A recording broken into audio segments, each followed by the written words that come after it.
And what advice do you have for players starting the recruiting process?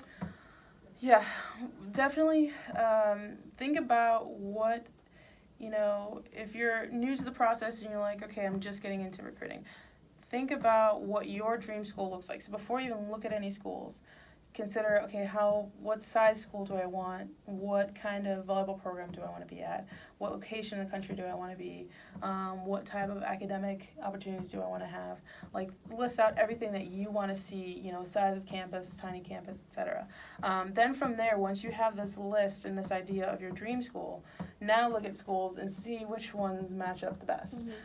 Because a lot of times there's players who are like, yeah, I don't really know. Well, what about this? I don't know. Yeah. Well, I can't really help you. I can't help you realize where your best fit if you don't know what your best fit is. So it really narrows down schools as well. If they're like, oh, well, actually, I kind of just want to be on the East Coast. Well, then that takes out for like 200 schools. And it makes it much easier now to just look at the 100 over here. So that can really make a huge ease to your process.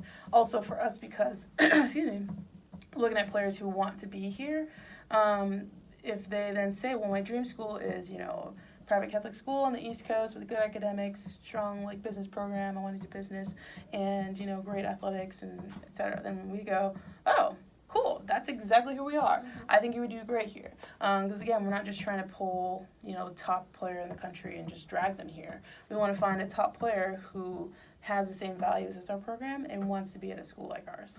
Right.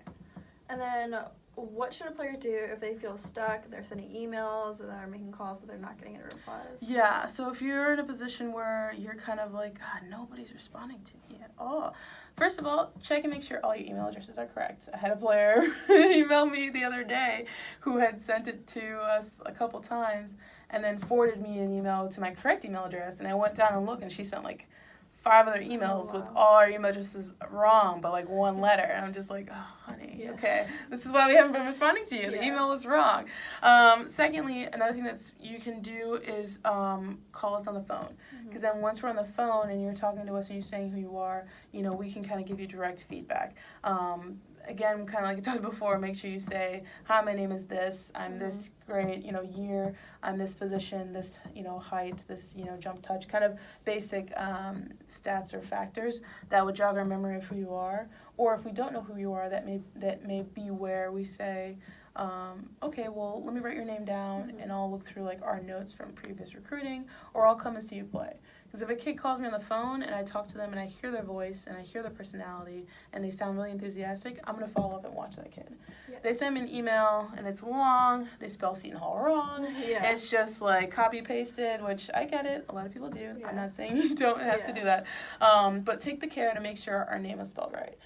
Take the care to put something unique, but at the same time make it short and sweet, because we're getting 100 emails a week. I'm not going to read through every 5-paragraph email, especially if there's no video attached. And then on top of that, if you feel like you're not getting responses back, you may have to change your the field of schools you're looking at. Because there may be players who say, okay, I want to go to a Power 5 or Power 6 school, and I'm only going to email them. Well, if all of them haven't really been responding to you, you may have to change your, your range or your view. And there's so many Division I schools, and then on top of that, D2, D3, and NAIA. So even if you feel like discouraged that, oh no, Division I school is getting back to me, it may be something where, sure, you're not going to get the opportunity to play Division I, but you're going to have a fantastic, and depending on your situation, maybe even a better experience playing Division II, if that's the right fit for you. So instead of trying to be deterred or don't get guided by everyone's opinions of like, oh, you got to go to this such and such school with this, prestigious type of athletic program. I hear it all the time. They'll say, yeah, I've heard of you, but I really wanted to go to blah, blah, blah school because of what so-and-so said. Sure, the person who said that to you may have valid reasons for saying it, but not everybody else's opinion is going to be the right one for you. So really think about what you will need in your future, what you will need academically, athletically, and supportive in terms of the coaching staff support, and think of what's your best fit, not just what sounds really good. So, and it's a lot of players who don't really get that until it's too late and they're at school and they have a miserable time, and then it's just not the right, place for them. And last question, what advice would you give to a player who has options and is in the process of picking a school and program to be a part of? And you mentioned some before, there's like factors that kids get distracted by, like a football team or the brand. Yeah, definitely. A lot of the time, if you're a top recruit and you have kind of every door open, so to speak, again, you really think about what your dream school looks like regardless of like looking at any of the universities. And it can be, like you said, very easy to get distracted by, you know, the previous outcome of that team's season. Maybe they're a national champion, or maybe they're, you know, did XYZ historic events for their program. Also at the same time, it may be, you know, their, like you said, football team or their basketball team or their whatever team had really good success. All those things of recent past, it has some impact on what your experience will be, but you could be on a team that, you know, yes, was very successful, but then now falls into a dip. So you can't really assume that your experience is going to be, you know, a carbon copy of what the last teams was or the last 4 years were.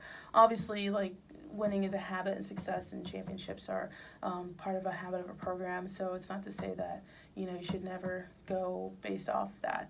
But a lot of times there's players who just kind of only see that, and then they don't realize that, well, for them, they need a coach who's going to be really stern with them. Or they may need a coach who's kind of more, you know, relaxed and has a different type of, you know, approach and really works on personal relationships. So they can really get distracted too, because a lot of people will say, oh, well, you're a good player, you should be in this type of conference or this type of school, or, you know, maybe their parents went to a certain school and they want to go where their parents went.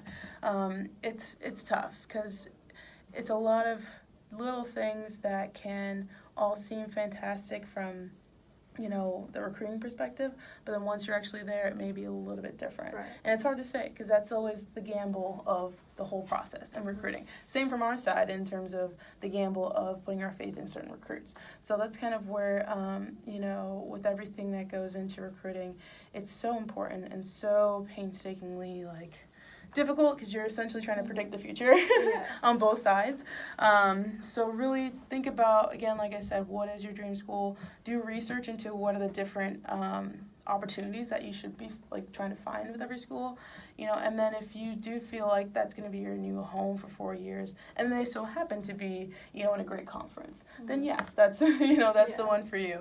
But, you know, your sport will only take you so far. Even if you become professional, like I played professionally overseas, I played with the Jamaican national team, which is fantastic opportunities, but I want, you know, I'm not doing that anymore. I'm not a professional athlete anymore.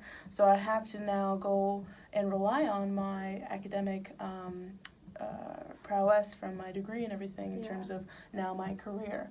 And volleyball is one of those unique sports where we don't necessarily have a U.S.-based professional league, so you can't really go to school majoring in your sport. You know, where like football or basketball, they have their majors, but they're going to then make it to the next level and, you know, sign a $100 million contract where they could, you know, go back to school if they wanted to, because they can afford it on their own. Whereas with volleyball, you'll have your championships and things that will reward your own experience, but it may not necessarily pay for, you know, a job for you down the road. Unfortunately, not everybody in the country understands the beauty and wonders of volleyball. So you could be in an interview process where they say, oh, you won your championship. Oh, that's cool. Okay, next. Like, so it either is someone who's like, wow, oh my God, I was actually there and it was amazing, you're so good. Or they may just say like, oh, okay, was that like a rec league? Or, you know, so you never know what you're going to get, unfortunately. But you can't just think about volleyball alone, because your whole future can be improved or, you know, expanded upon in terms of your cultural horizons and everything else, if you find what's going to make you a better person and then a better volleyball player as well. Yeah, definitely. Okay.